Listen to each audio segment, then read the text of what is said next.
Greetings and welcome to the Introduction to Astronomy.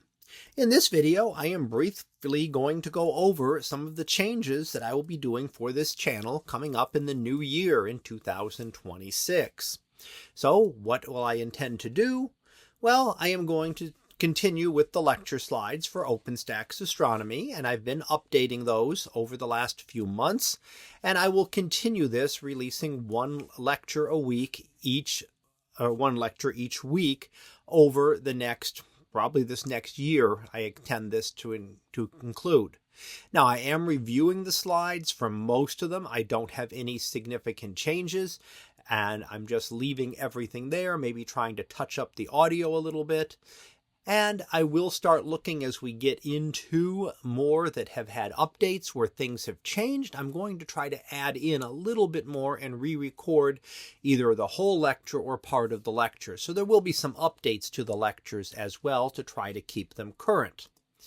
Now, overall, the channel is still updated on a weekly basis. So Mondays, what I'm changing here is I am going to remove my Monday photo of the day that I have been doing since I started this a couple of years ago.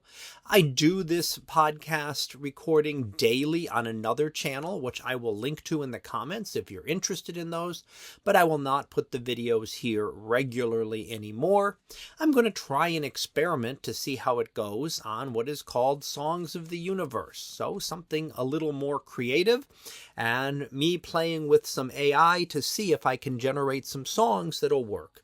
In this case, I'm going to be looking at our solar system, and I'll do a set over the next couple of months that will look at various objects within our solar system. So I'm going to give that a try.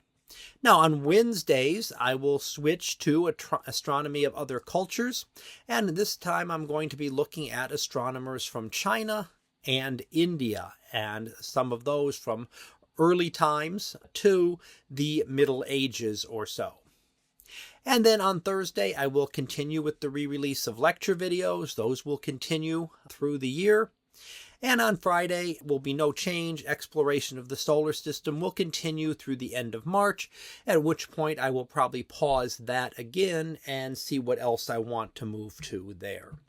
So just a quick summary I'll talk a little bit about what's coming over the next few months on this channel. So until next time, have a great day, everyone, and I will see you in class.